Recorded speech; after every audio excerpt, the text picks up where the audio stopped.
Start. Sir, the three wings of defense, the army, the navy, and the air force, required to be well equipped and modernized. Ours is a country with a great population. I know our difficulties also. In the present world situation, it will not be possible for us to remain second rate in regard to possession of modern armaments. Defense is a very complicated problem nowadays in this world. We have not got that technical know-how. We have not got those technicians who can manufacture modern weapons in our country. Even then, the defense ministry is efficient. It has tried to manufacture as far as possible new machinery and modern weapons. Then the problem of development is equally, or if I may say so, more important. It all depends upon how we progress. To shape the future of our country require huge funds of money. We are a poor country, and I am told that taxation in our country is the highest compared to other countries of the world. The question therefore arises as to how we shall meet the situation.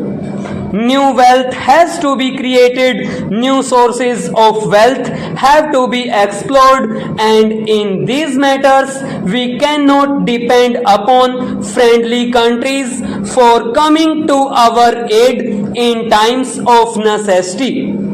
The country must have that self-reliance, and in course of time it should be our aim to reach that stage when this country can produce all its requirements, can have its own defense, can have its own development, and can stand on its own legs.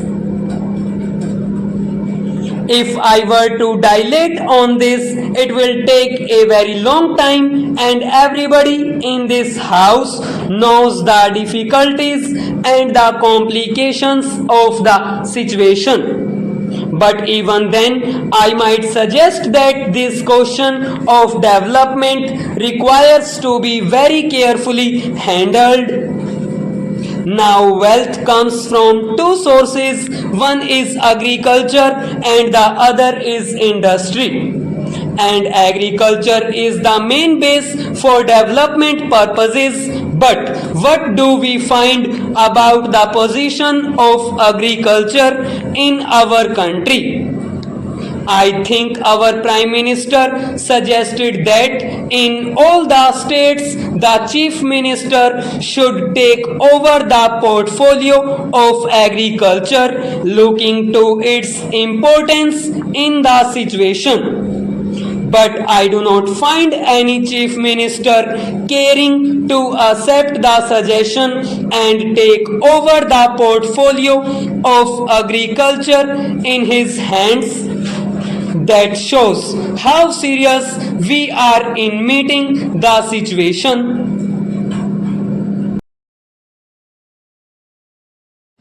Agriculture, sir, depends upon millions of small agriculturists in our country, and in spite of our planning, those who are connected with the rural areas, those who are intimately connected with agriculture, know that agriculturists do not feel enthused. Despite planning for so many years, the same old rut continues. Unless we enthuse them, unless we make them feel that they are the builders of the country, that they are the molders of the future of this country, agriculture will not prosper. There are so many reasons. But the main reason is that the agriculturist must feel that he has some important place in our country, that he is doing a great service by ensuring higher production. For that purpose, it is very necessary that the per acre production must increase. More land is not available for cultivation. Population is rising by leaps and bounds. There is the question of unemployment. And also we find that the pressure on land is very much. If we want agriculture to prosper, that pressure on land, the number of human beings dependent on agriculture has to be reduced. And where shall we divert them? If they go to urban areas for employment, they do not get it. The figure of unemployment is rising every day. Therefore, it is very necessary to see that some industries are diverted to rural areas. We should create agro-industrial climate in the country.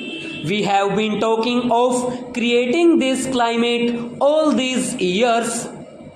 But in that part of the country from which I come, I have not seen any industries on a necessary scale being established in the rural areas. Unless we do this, the youngsters from the rural areas are bound to come to the cities. There will be the question of unemployment, the question of housing, the question of sanitation. All these problems will arise. It is very necessary that we find useful employment for them in the rural areas, in the villages in which they live, and they must have a decent standard of living.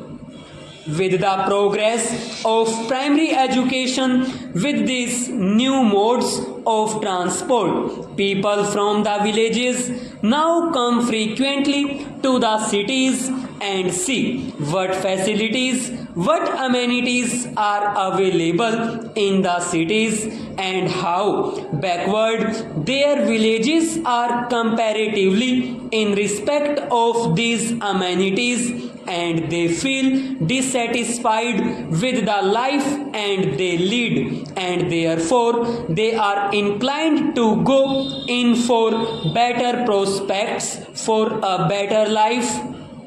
They want to go to the cities. That is also a very serious situation for the government to consider. The problem of rural employment must be solved on a